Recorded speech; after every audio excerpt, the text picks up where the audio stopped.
Hello everyone. Today we will discuss about the vector form of Coulomb's law. I told you that you have to be well versed with vector chapter of class 11th, which we'll use here in many of the concepts. So we'll start this.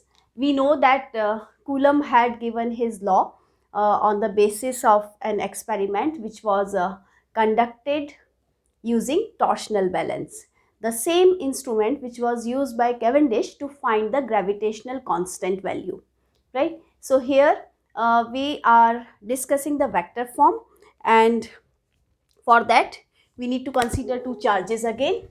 Suppose the charges q1 and q2, which we are taking here, are positive,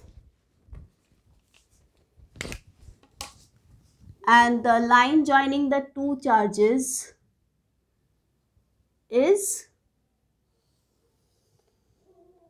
this. R is the magnitude of the separation between the two charges. If these charges are similar, say for example, if these are positive charges, let's consider if this is positive charge, this is also positive charge, then if we want to find force on first charge due to the second charge, we will write the vector form. We know that force is a vector quantity, so we will mention it like this, and this is the force on charge 1 due to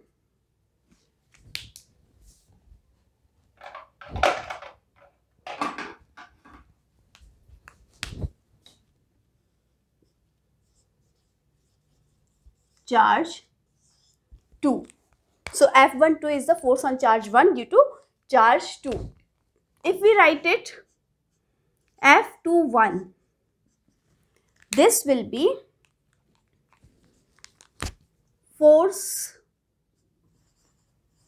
on charge 2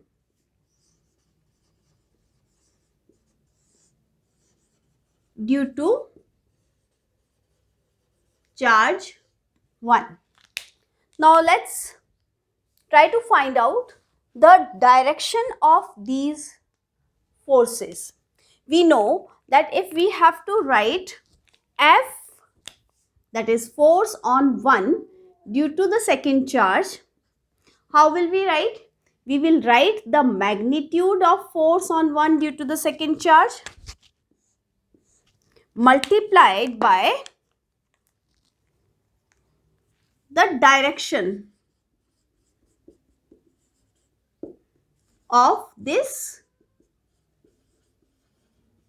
force. So whenever we write a vector, if you remember that if we have a vector like this, how do we write? We write its magnitude multiplied by its direction, and the direction of a vector is given by unit vector, if you remember, and the magnitude is written like this. So you must also remember that this way we can write vector upon magnitude of a vector gives you the unit vector A.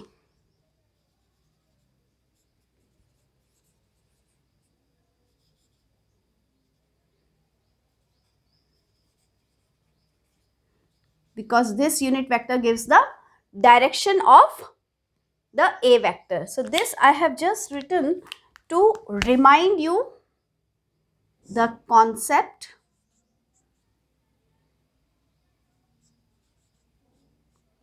which you have studied in 11th standard, and this is the direction. That means unit vector is a vector having the direction same as the given vector and magnitude equal to unity. So this is just for reminder, we'll just mention it.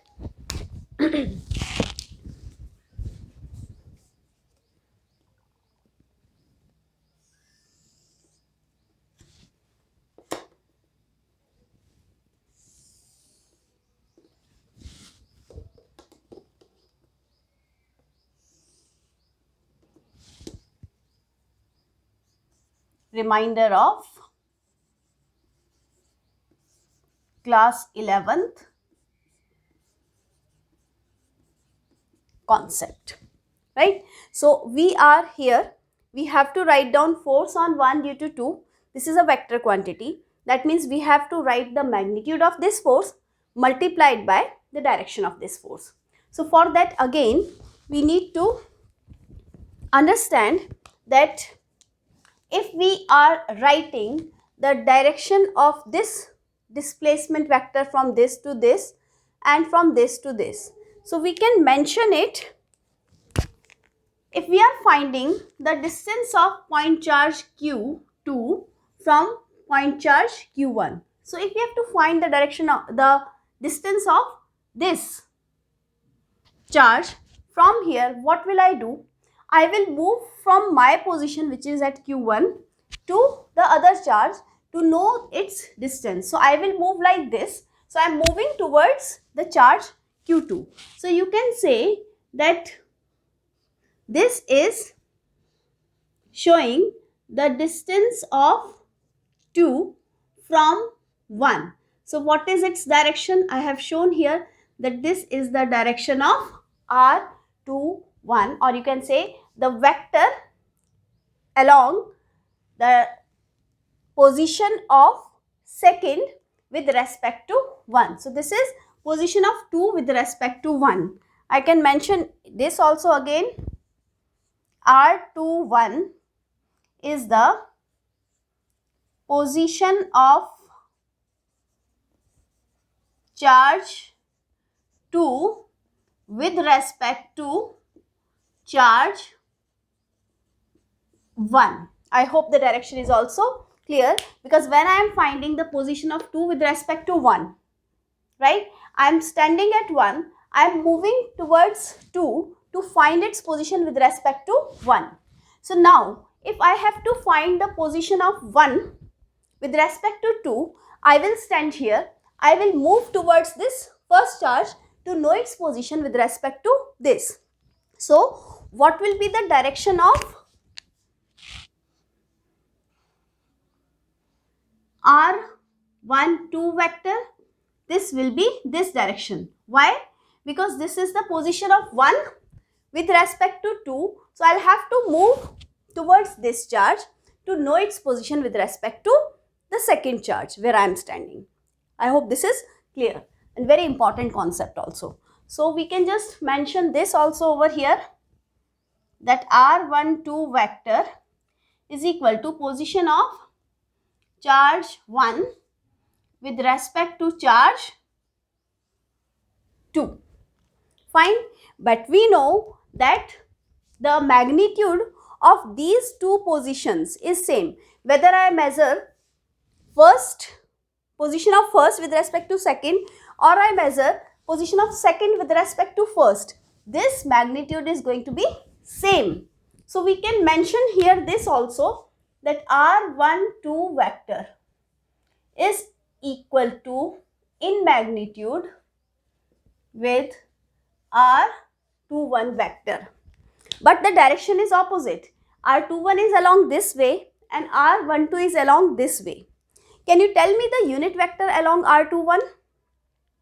As we have a unit vector along A vector as A cap, so we can say that R12 cap, this is a unit vector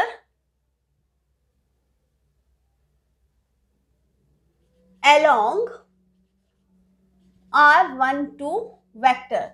That means it gives the direction of R12.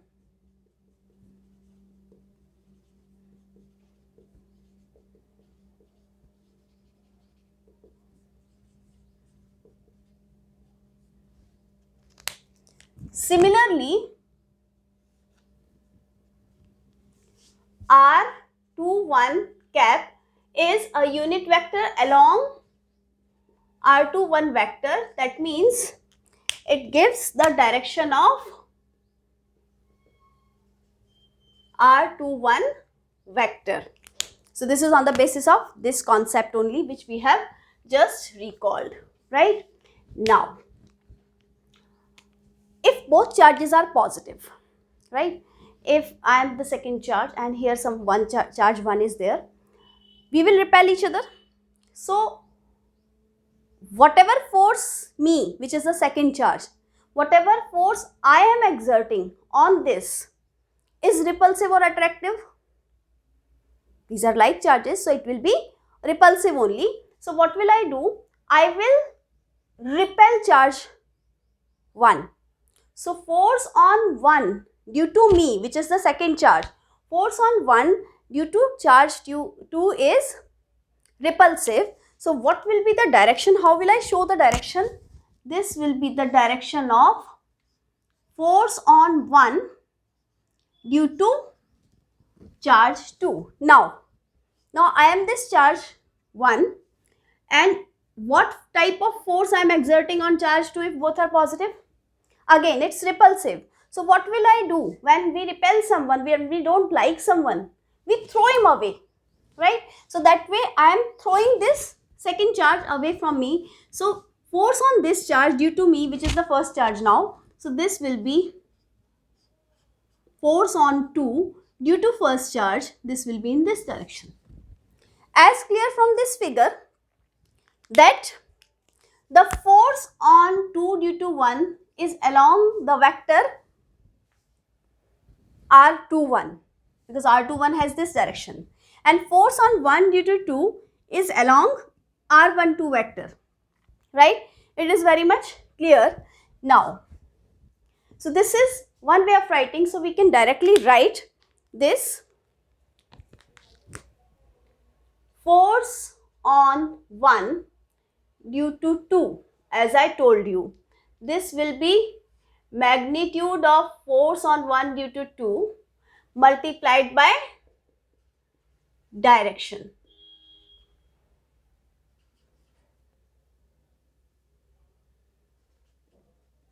Direction of F12. So this can be written as force on 1 due to 2. The magnitude we had studied in the previous video. This can be written as K first charge into second charge upon separation between the two. So force between 1 and 2 is there. What is the separation between the two? R square. Now here, direction of F12 is along R12. So the direction of R12 vector is given by the unit vector R12. So this is the magnitude, and the direction of F12 is along the direction of R12. So this can be written as R12 unit vector. I hope this much is clear. Similarly, if I am writing force on 2 due to 1, so this will be force on 2 due to 1, its magnitude, multiplied by direction of force to 1. So what will I write? This will be K Q1 Q2 upon R square. The magnitude will remain the same, but the direction of F21 is along R21, and a vector which gives the direction of R21 is the unit vector, because unit vector gives the direction of a given vector, right? So I can say that here this is R21 cap. So this is the vector form of Coulomb's law.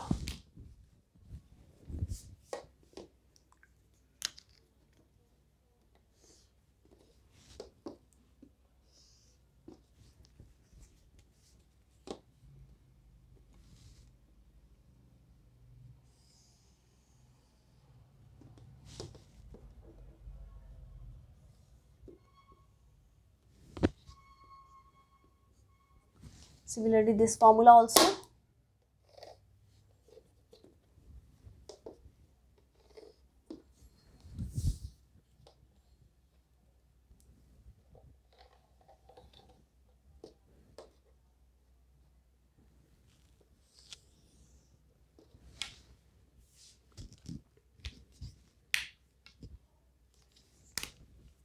This I can mark as equation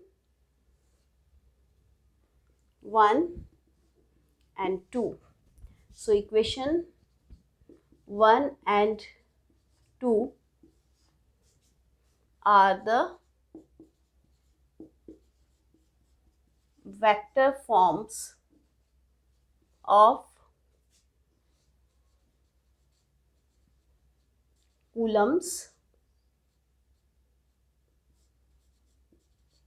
law. Rest we can discuss after rubbing the board.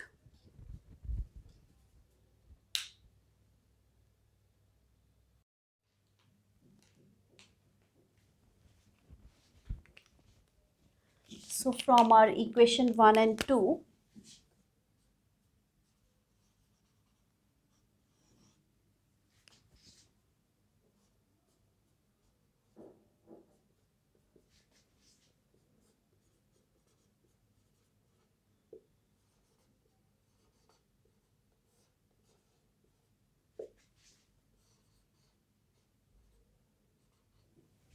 this is what we had written, and from 2,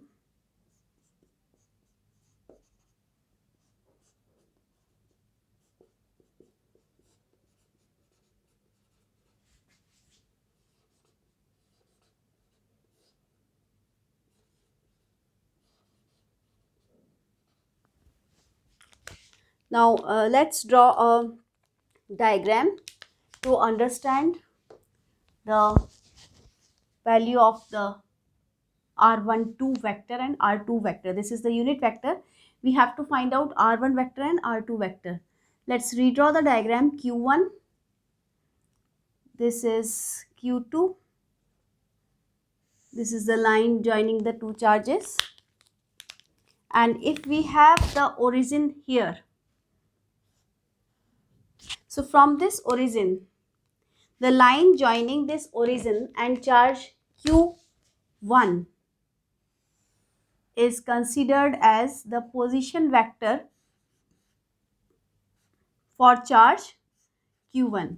If you remember that we had studied in 11th standard that a line joining the origin with the point P, this OP vector is called as position vector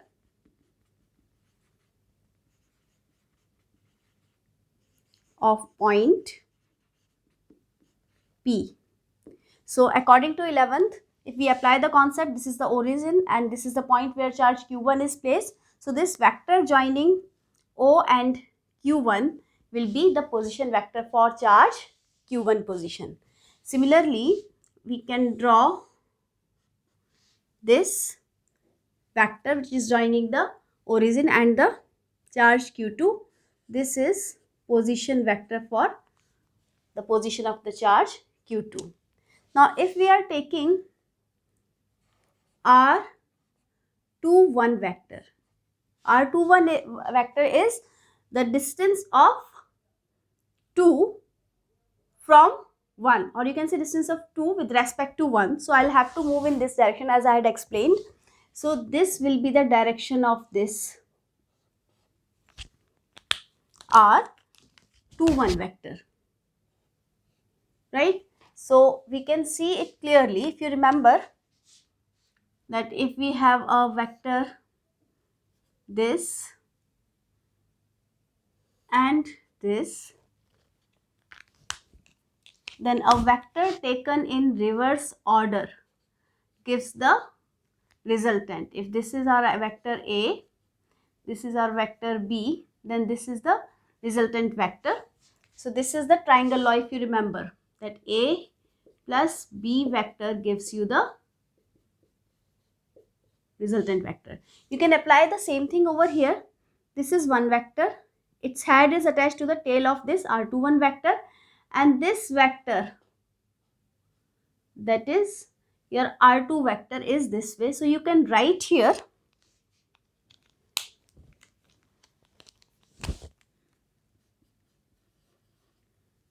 that r1 vector plus r21 vector is equal to R2 vector. Therefore, R21 vector is equal to R2 vector minus R1 vector.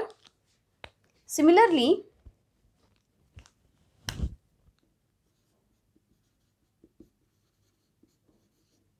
if we consider the same charges again and the same origin,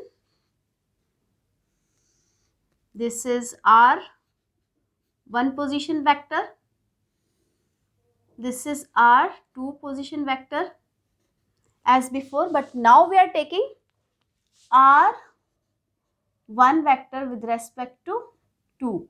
So the direction of this vector will be distance of 1 with respect to 2 or distance of 1 from 2. So I will move this way. So the direction of this vector will be according to the arrow shown. So similarly here we can write down according to triangle law, this plus this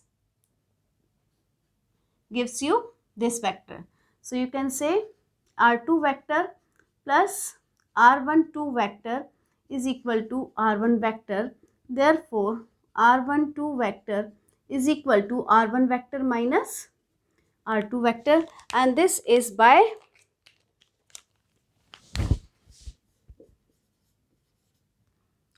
triangle law of vector addition, right? So this is clear. Now this means you can say that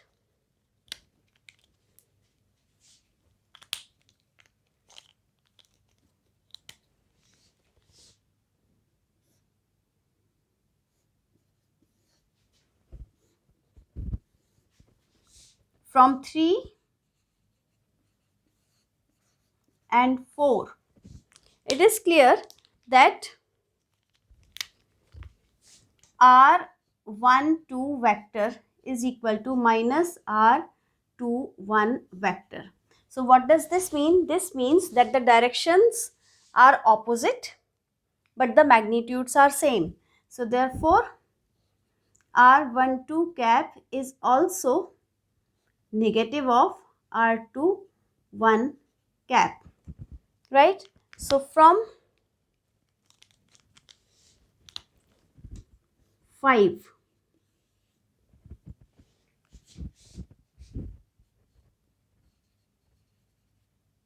from 1, 2 and 5, it is clear that force on 1 due to 2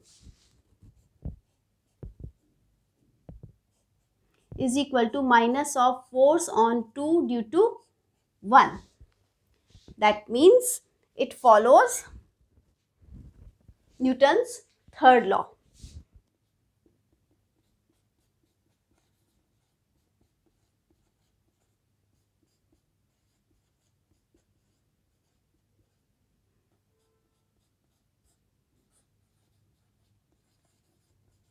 That is, action and reaction are equal and opposite, and this action and reaction must act on different bodies. So I hope this vector form of Coulomb's law is very much clear to all of you. This just required the basic knowledge of vectors, right? So we can proceed to the next topic now.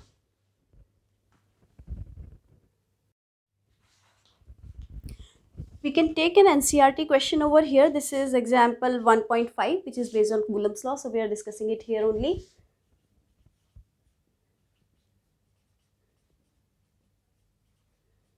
It says about 3 cases. One is a charged metallic sphere is suspended by a nylon thread. Suppose it has charge Q. Another charged metallic sphere B, which is held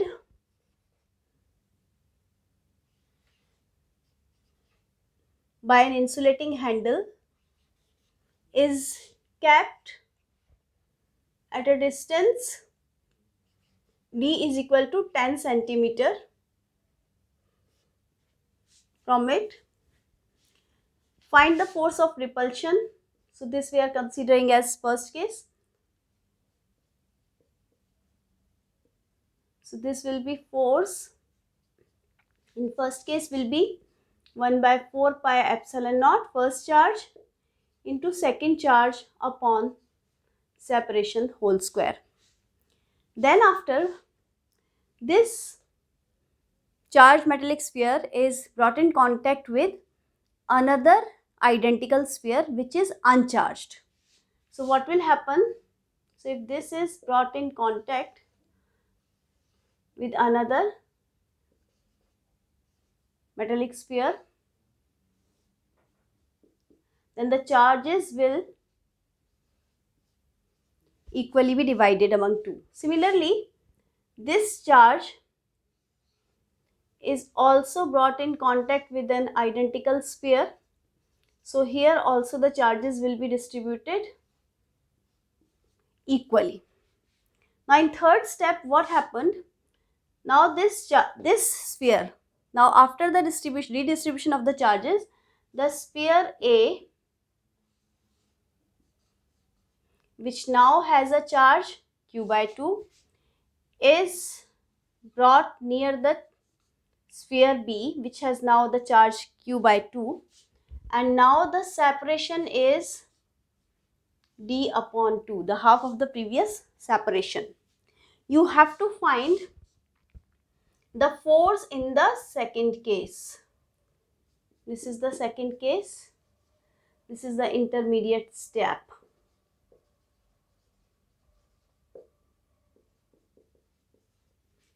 So we know that this is 1 by 4 pi epsilon naught. First charge is q upon 2.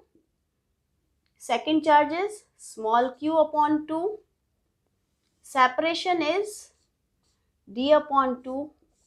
So this will be squared. Now what will be the result? This will be 1 by 4 pi epsilon naught q. This is 4 and this is d square upon 4. So this will be cancelled and this is same as the force in first case. So the answer is that there will be no change on the repulsive force if these spheres are again placed but at a distance half of the first case. So this was our first case. This was the second step which was taken and this was the last step. So the force in the second case is same as the force in the first case. So this was all about the Coulomb's law in vector form and a numerical based on this. So in next video, we'll discuss about superposition of forces. That's all for now. Have a nice day.